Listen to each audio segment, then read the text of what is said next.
Indonesia adalah salah satu negara dengan praktik sunat perempuan cukup tinggi.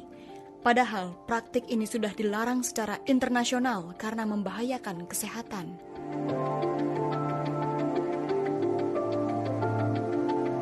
Jadi perdarahan. Kemudian bisa terjadi nyeri yang hebat, terjadi infeksi di daerah kelamin. Kalau misalnya pemotongan itu cukup lebar, terjadi jaringan sikatris atau keloid, itu bisa mengakibatkan penyempitan dari lubang vagina dan nanti akan mengganggu ketika hubungan seksual, kemudian ketika melahirkan. Sunat perempuan juga memberi trauma, ditambah dengan jarangnya penggunaan bius menimbulkan rasa sakit luar biasa bagi anak-anak perempuan yang menjalaninya. Salah satu kasus yang pernah kami temukan adalah dia umurnya udah remaja, tapi dia masih mengingat sekali apa yang dia pernah alami. Waktu itu dia mengalami sunat perempuan pada saat dia berumur 6 tahun. Jadi ingatan itu masih ada di kepalanya. Nah, yang lebih ngeri lagi, setelah dia disunat, besoknya dia disuruh ke laut untuk segera membersihkan tubuhnya. Jadi dia dilukai vaginanya, lalu dia disuruh mengobati dengan cara mandi air garam. Regulasi yang mengatur sunat perempuan di Indonesia pasang surut sejak tahun 2006.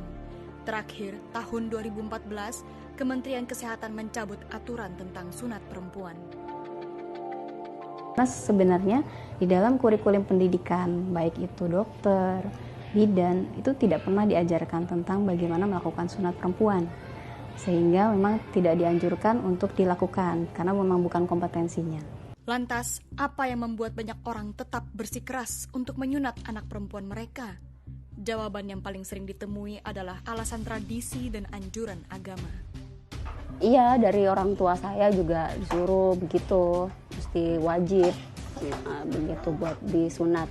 Untuk biar dia lebih sehat, biar bersih, sama karena dari agama Islam juga diwajibkan untuk sunat, gitu, yang laki-laki sama perempuan.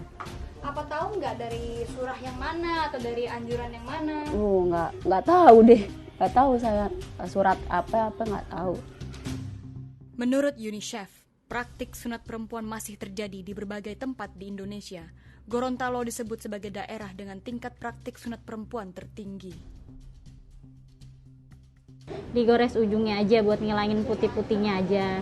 Kan kepercayaan orang katanya kalau misalnya tidak disunat, dia tidak bersih gitu. Seksualitasnya juga terlalu tinggi kalau dia tidak disunat. Tapi menurut kesehatan itu nggak ada, Kak.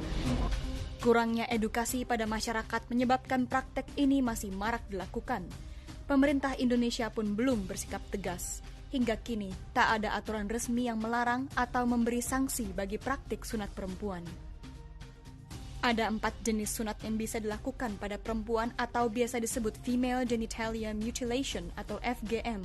Namun, hanya 2 jenis yang paling umum dilakukan di Indonesia, yakni tipe 1 yang memotong bagian atas klitoris dan tipe 4 yang menggores ujung vagina. Semua tipe ini berbahaya. Dampaknya tentu yang paling besar terhadap organ kewanitaan perempuan adalah yang tipe 3 tadi, yang pemotongan sampai habis seluruh labia minoranya. Kini sudah banyak rumah bidan yang menolak melakukan sunat perempuan. Banyak bidan yang melakukan sunat tersebut hanya sekedar simbolis atau pura-pura. Ya, jadi hanya menempelkan kunyit atau menempelkan betadin. Sebenarnya juga itu biasa dilakukan oleh bidan yang sebenarnya dia tidak mau melakukannya tapi dipaksa oleh orang tua. Jadi akhirnya dia hanya perform model simbolis saja. Secara perlahan, masyarakat pun sudah mulai dibuat sadar untuk tidak melakukan hal ini kepada anak perempuan mereka. Anak itu kan belum punya konsen, dia mau diapakan tubuhnya gitu ya.